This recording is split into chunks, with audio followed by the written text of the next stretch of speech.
Before the Civil War carved its mark into American soil, the slave markets of the South were more than places of cruelty.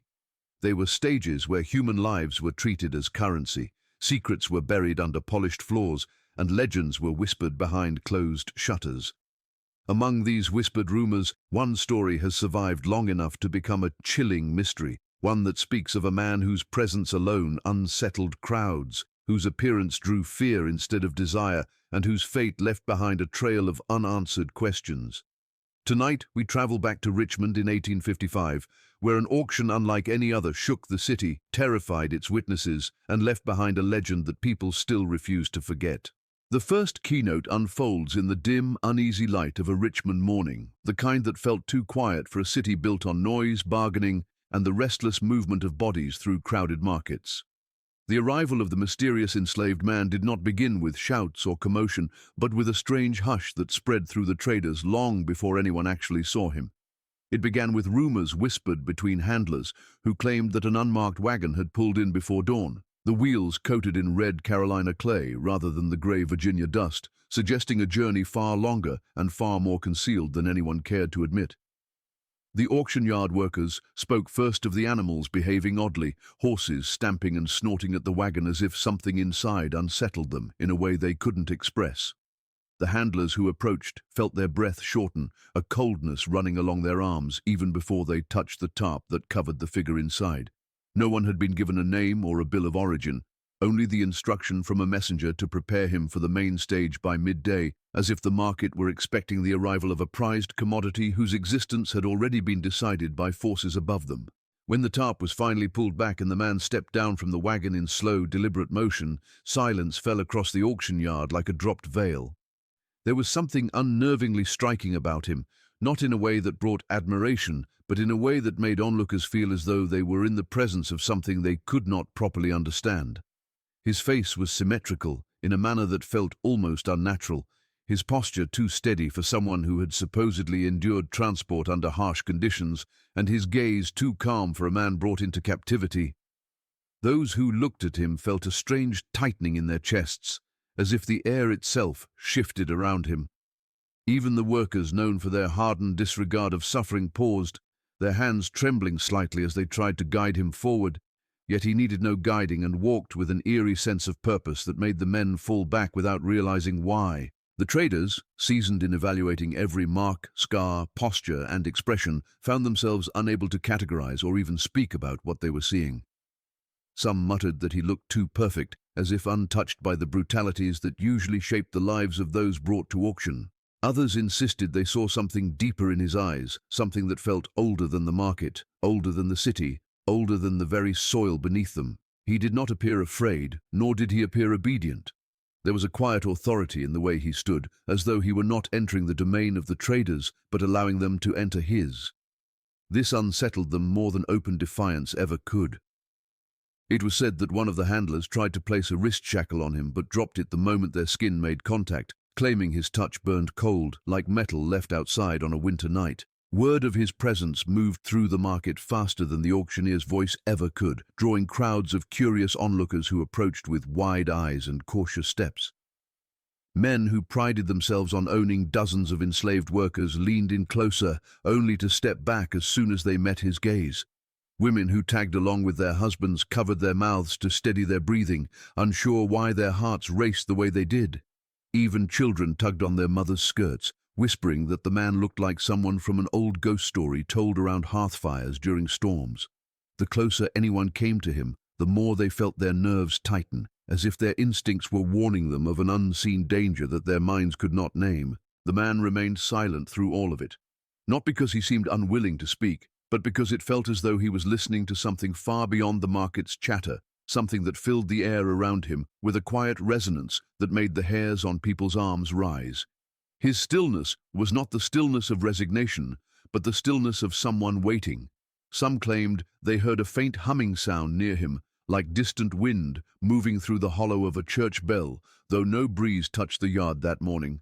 Others insisted they saw the faintest flicker of shadow around his feet, even though the sun stood clear in the sky. By mid-morning, the auctioneer himself approached, determined to maintain control over whatever spectacle was forming. Yet even he paused longer than necessary, adjusting his coat and clearing his throat repeatedly as if trying to shake off a pressure building in his chest. He inspected the man with the detached professionalism expected of him, but his voice cracked when he attempted to speak, forcing him to swallow hard before continuing. Something in the man's eyes made the words he had prepared slip from his mind, leaving him momentarily speechless, a rarity witnessed by dozens who exchanged uneasy looks. The arrival of this man did not feel like the arrival of property or labor or human life being forced into chains. It felt like the arrival of a question no one wanted to ask, a disruption to the normal order of the market, a presence that made even the most confident traders doubt the safety of their surroundings. The crowd felt it in their bones, a subtle but undeniable shift in the air, as if the boundaries of the familiar world had stretched to make room for something that did not belong in it. His presence alone stirred a tension that none of them could shake, a tension that grew stronger with each passing minute as they waited for the auction to begin, unaware that the unease they felt was only the beginning of what the day would reveal. The moment the crowd gathered around him, something shifted in the atmosphere of the auction yard, something that seasoned buyers and newcomers alike could not explain. People who had attended auctions for years prided themselves on their ability to read others, to sense fear, resistance, resignation, or defiance in the enslaved individuals brought before them. Yet what they felt that day was different. It wasn't awe, nor was it admiration. It was an instinctive unease that crawled up the spine and settled beneath the skin like a slow, spreading chill. The reactions did not come in a single wave, but in strange, scattered ripples, each person experiencing their own moment of discomfort before realizing that everyone else felt it as well. A mother clutching her young son pulled him closer without knowing why, her breath hitching as she watched the man stand motionless under the fading shadows of the auction house roof. A trader who had spent decades in the business found himself lowering his gaze the moment their eyes met. The confidence that usually shaped his expression melting into something tight and uncertain. Animals sensed it first, as they often do. Horses tied to nearby posts tossed their heads and snorted, stamping their hooves against the packed dirt as if warning the humans around them. A hound belonging to one of the traders refused to move forward, digging its claws into the ground and whining as though something threatened it, though nothing visible lurked in the yard. Even the caged birds kept at a vendor's stall for sale fluttered into a loud frenzy, wings slapping against thin wooden bars with desperate energy that startled those passing by. The noise rose for several seconds before collapsing into a sudden and eerie quiet, as if the animals had used all their strength in a single burst of panic and were now too exhausted to continue. Children reacted next, their fear unfiltered and immediate. A little girl clung to her mother's skirts, burying her face against the fabric the moment the man lifted his head and allowed the light to fall fully upon his features. She whispered that his eyes made the air feel strange, though she could not explain what she meant by strange. Two boys, known in the market for their fearless curiosity, approached the platform where he stood, but stopped abruptly, their playful expressions fading into confusion. One of them muttered that he felt dizzy, and the other insisted they go back, tugging his friend's sleeve with a trembling hand. Their parents watched this exchange with growing concern, exchanging glances that held more questions than answers. The adults, however, tried to conceal their reactions, though not very successfully. Some of the men attempted to laugh it off, claiming that the strange feeling was nothing more than a long morning or lack of proper sleep, yet none of them dared step any closer. Those who usually pushed forward to inspect a potential purchase kept their distance, finding themselves rooted to the spot without understanding why. A few tried to approach, taking measured steps before abruptly halting, their breathing growing shallow as though they had walked into a wall of cold mist. The closer they got, the more their stomachs tightened in a slow coil of unease. Some instinct they had long buried warned them not to reach for him, not to touch him, not even to call out to him. Something old and deeply human inside them whispered that this was not a person to be handled casually. On the fringes of the crowd, whispers began to stir. People speculated that perhaps he carried an illness, though no signs of sickness marked his appearance. Others suggested that he had been cursed, a rumor that spread quickly among the more superstitious, especially given the unsettling reactions of the animals and children. A few insisted they saw something in his expression, something not quite belonging to a man who had been brought into bondage. They claimed that his silence was not fear, but something sharper, something that gave the impression of someone observing rather than being observed. When the auctioneer attempted to address the gathering crowd, His voice barely carried over the low hum of tension rippling through the yard. He cleared his throat and tried again, but the tremor in his voice betrayed him. People turned toward him, hoping that his familiar authority would ease their unease. Yet the moment he gestured toward the man on the platform, a new wave of discomfort surged through the crowd. Many stepped back unconsciously, widening the space between themselves and the stage. A few clutched at their collars or touched the crosses hanging from thin chains around their necks, as though religious symbols might offer protection from whatever unseen force was pressing upon them. Even those who stood far from the platform felt the tension as a subtle pressure along their temples, a tightening behind the eyes that made them blink repeatedly. Some rubbed their arms, claiming the cold had suddenly crept in despite the warmth of the afternoon sun. But no one dared leave. Curiosity held them trapped in place, tangled with fear in a way that felt almost unnatural. They tried to rationalize what was happening, tried to attribute their strange reactions to imagination or shared superstition, but the truth settled heavily on each of them. None of this made sense. The man himself stood completely still through the growing chaos, as if untouched by human emotion. He did not flinch when the hound barked, when the child cried, or when the auctioneer's voice cracked. His gaze remained steady, calm in a way that felt out of place in a setting defined by tension and cruelty. He observed the crowd with an unreadable expression that only deepened their fear. The longer he stood there, the more the unease grew, spreading through the market like a cold fog that crept into every corner and settled against every heart that dared to look upon him. Rumors about his origins began even before the auctioneer had finished gathering the crowd, moving through the market like a draught of cold wind that slipped under doors and around corners. People tried to speak with certainty, but every sentence started with maybe or I heard or someone said, and none of it aligned into anything that resembled truth. What rattled them most was the absence of the usual documents, the papers that listed an enslaved person's plantation, their previous owner, their age, their work skills, and the stamped signatures that proved their legality within the trade. In this man's case, there was nothing, not a single page, not even a handwritten note tucked into the wagon. That alone would have been enough to concern the traders. But the unease was made worse by the fact that the man responsible for transporting him refused to offer any explanation. The handler was a wiry, tight-jawed figure whose eyes darted around as though he feared being overheard, even when standing in an empty corner of the yard. When questioned, he answered only with short, clipped phrases that revealed nothing, shaking his head repeatedly as though each word forced from him caused discomfort. Some said he had been paid in advance and instructed not to speak of the journey. Others whispered that he had tried to run away from the wagon the night before, only to be found trembling beside a water trough at dawn, refusing to go near the covered crate again. What unsettled those who questioned him was the way he eyed the man he delivered, not with ownership, authority, or even guilt, but with the dread of someone who had seen something he wished he could forget. When asked where the man came from, the handler refused to answer. When asked who owned him, he refused again. When asked why no paperwork accompanied him, he simply said he did not know, though his trembling hands suggested he knew far more than he would admit. The crate itself became the subject of speculation. Built of sturdy dark wood reinforced with thick iron bands, it looked more like something designed to hold an artifact than a person. One corner of the wood bore deep gouges, too uniform to be made by accident, almost as if precise tools or fingers had carved into it. The locking mechanism was unusual, not a standard plantation padlock, but a heavy chain looped in a pattern unfamiliar to the workers. Several men tried to guess how the chain had been arranged, but none had seen anything like it before. Inside the crate, when it was briefly opened, the workers found no bedding, no restraints, and no signs of struggle. Yet there were faint markings along the interior panels, symbols or lines that looked deliberate, though rubbed nearly invisible as if someone had tried to erase them in haste. One worker swore the symbols were warm to the touch despite the morning cold, though no one believed him at first. Later, when others touched the inner walls, they could not deny the truth. The wood held an unnatural heat, as if something inside had left traces that the crate itself could not contain. People began proposing theories, each more unsettling than the last.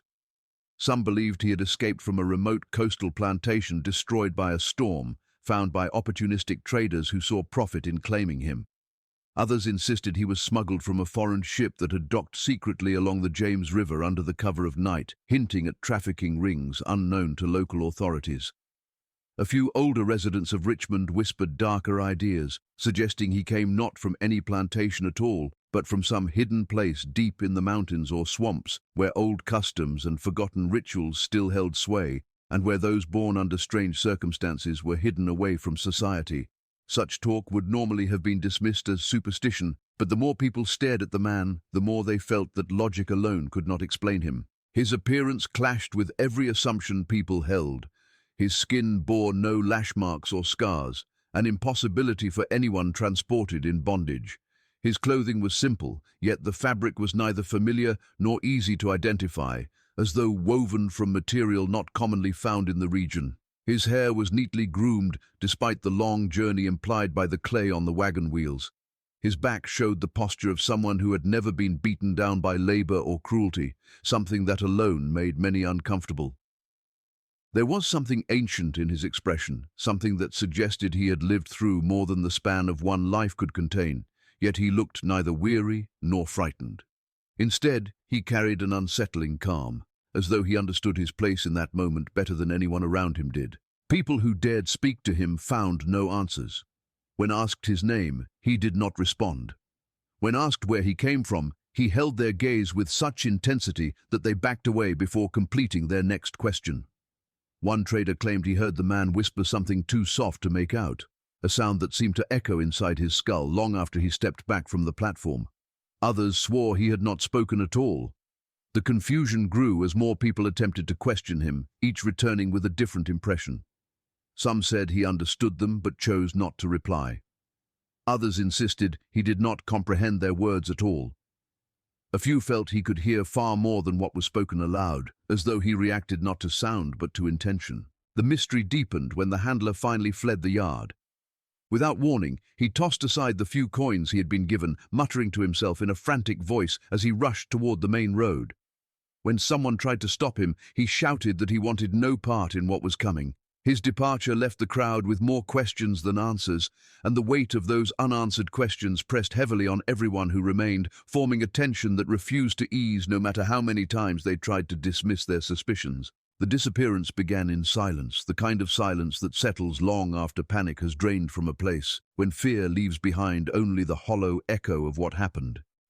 The guards assigned to watch him after the failed auction claimed they felt the unease before anything actually occurred. They sat outside the holding quarters, a narrow wooden room at the back of the market where unsold individuals were kept overnight. The lantern hanging above their table flickered irregularly, and the shadows it cast stretched across the ground in long, unnatural shapes. One of the guards commented that the air seemed colder than usual, though the night itself was warm. Another admitted he kept having the strange sense that someone was standing behind him, only to find no one there each time he turned around. They tried to dismiss these sensations as exhaustion or superstition, but neither man could completely ignore the heaviness that crept into their thoughts as the hours passed. Inside the holding room, the man was left alone, locked behind a heavy wooden door with iron bolts that had been reinforced after the earlier disturbances. The guards claimed they heard no movement from inside, no shifting of weight, no signs of restlessness. Instead, a strange stillness filled the space, a silence so complete it pressed against their ears. One guard thought he heard a faint sound, almost like whispering, though he could not tell whether it came from the room or from the shadows gathering around the walls outside. The other dismissed it, telling him to focus on keeping watch. But both men remained tense, glancing toward the door more often than necessary, as if expecting it to rattle or burst open without warning. As the night deepened, the unease grew. One guard stepped away briefly to fetch water from the well, his footsteps quick and uneven, as though he wanted to return before something happened in his absence. The other stayed seated, but found himself gripping the hilt of his knife without realizing it, his knuckles whitening as a distant creaking noise drifted from the far end of the yard.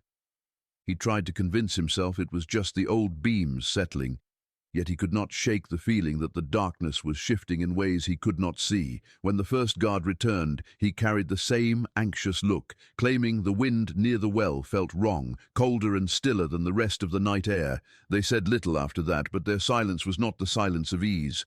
It was the silence of fear. Sometime after midnight, A faint vibration traveled through the wooden floorboards beneath their feet, so subtle that they might have overlooked it if not for the lantern swinging gently out of rhythm. The guards looked at each other, breaths shallow, then turned toward the door of the holding room. Neither heard footsteps inside. No voice, no breathing, no shift of weight. Only the steady beat of their own hearts pounding far too loudly in the quiet. One guard whispered that they should check the door, but neither moved, as if approaching that room meant crossing a line they were afraid to step over. Instead, they waited, every second stretching unbearably slow until the lantern finally steadied and the vibration faded. It was nearly dawn when they finally worked up the courage to unlock the bolts. They did so not because they wished to, but because the auctioneer demanded a report before the market reopened. Their hands shook as they lifted the latch, the iron scraping loudly in the tense morning light. The door swung open, and a draft of cold air rushed out, far colder than anything the early hours should have held. Inside, the room was empty. The man was gone, not a trace of his presence lingering except for the faint indentation where he had supposedly been sitting. No window had been opened, no board loosened, no lock tampered with. The walls stood unbroken, the floor undisturbed. It looked as though he had vanished without taking a single step. But the most disturbing detail lay on the far wall. Carved into the wooden boards were markings, deep, precise, and fresh. They formed a shape neither guard recognized, something jagged and looping like an old symbol or warning etched by hands that moved with purpose and certainty. The edges of the carved wood were warm to the touch, almost hot, sending a shiver through the first guard who dared reach out. The second guard insisted they leave the room immediately, his voice trembling as he noticed the faint smell of smoke lingering in the air, even though nothing inside had burned. When word spread of his disappearance, the market erupted in fear. Some claimed he had escaped by slipping through a gap unseen by human eyes. Others believed something darker had taken him, something that had always been waiting just outside the reach of lantern light. A few insisted he was never meant to be sold or owned, that his presence in the market had been an anomaly that reality itself worked to correct. Rumors grew quickly, fed by the carvings on the wall, by the unnatural cold of the room, by the testimony of the shaken guards who both swore they had not slept a single moment that night. In the days that followed, strange incidents began affecting those who had stood closest to him during the auction. The planter, who had collapsed at the bidding, developed an unshakable dread of crowds and refused to leave his home. The vendor, whose cart rattled uncontrollably, swore she heard whispers in the night, repeating fragments of her own voice from the market. Even the auctioneer, once confident and commanding, found his voice failing him without reason, cracking and fading whenever he tried to speak in public. Some believed these incidents were coincidences, but most knew better. They felt connected to that day, to the moment he stood on the platform and looked out at the crowd with an expression none could forget. The marketplace never fully recovered from the fear left behind. People avoided the holding quarters, and the room was eventually sealed, the carved markings hidden beneath nailed planks. But those who had witnessed his arrival and disappearance carried the weight of that memory with them. They spoke of a presence that had passed through Richmond without ever truly belonging to it, leaving behind more questions than answers, and a lingering dread that settled deep into their bones.